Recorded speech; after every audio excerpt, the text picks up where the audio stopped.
prenez Ephésiens chapitre 2, donc verset 8 jusqu'au verset 10. La Bible dit, c'est par la foi que nous sommes sauvés. Donc, c'est par grâce, excusez-moi, c'est par grâce que nous sommes sauvés au moyen de la foi. Vous voyez? La Bible dit, c'est par grâce que nous sommes sauvés au moyen de la foi. Ça veut dire quoi? Ça veut dire que la grâce de Dieu amène le salut. La grâce de Dieu te donne la guérison.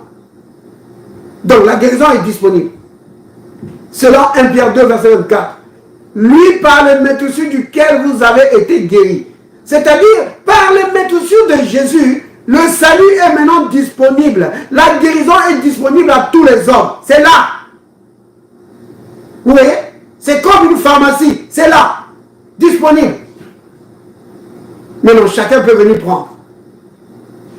Vous voyez? Et tu vas prendre comment? Par la foi.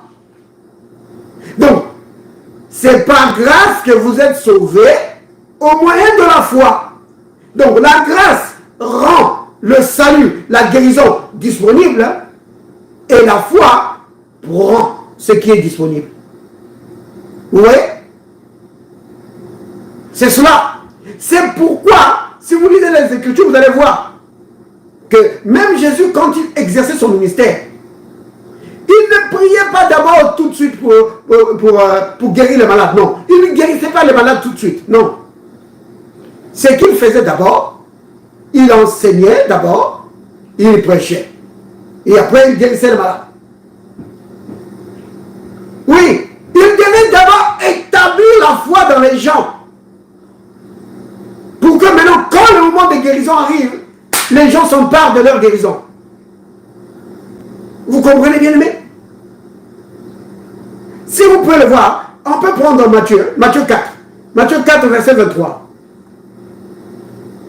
Vous allez voir. Matthieu 4, 23.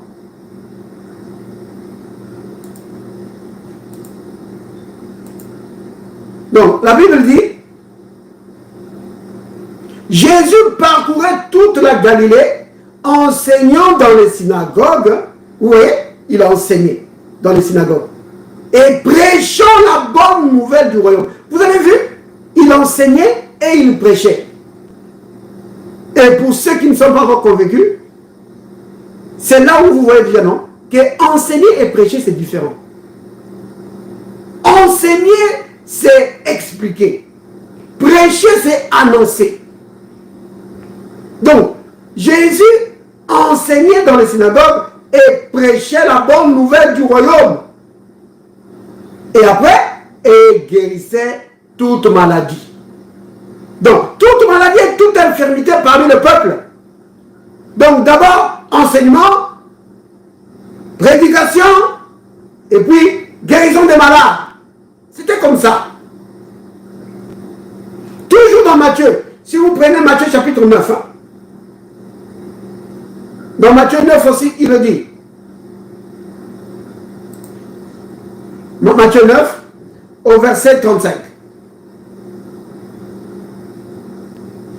La Bible dit, Jésus parcourait toutes les villes et les villages, enseignant dans les synagogues, prêchant la bonne nouvelle du royaume et guérissant toute maladie et toute infirmité. Bien aimé, vous avez vu, il enseignait, il prêchait et il guérissait quoi? Quelques maladies? Non, toute maladie. Donc, peu importe le genre de maladie, Jésus guérit cela. Il n'y a pas une maladie que la puissance de Dieu ne peut pas guérir. Vous voyez? Donc, quand Jésus venait, il enseignait les gens, il prêchait la parole pour qu'ils croient que la guérison de Dieu les visitait maintenant et qu'ils pouvaient maintenant prendre cela. Vous voyez? Aujourd'hui, c'est la même chose. La guérison nous est apportée par le Christ, est disponible. Oui, nous pouvons nous saisir de cela par notre foi. Je répète cela, que ta foi, si tu veux relâcher ta foi, pour saisir la guérison que le Seigneur donne, proclame cela de ta bouche. Dis, par le meurtrissure de Jésus, j'ai été guéri. Oui, le Christ a pris mes maladies. Il s'est chargé de mes maladies. Il a pris mes infirmités. Il s'est chargé de mes maladies. Par ce meurtrissure, j'ai été guéri. Vous voyez? C'est cela. C'est vraiment important, bien aimé, de comprendre cela.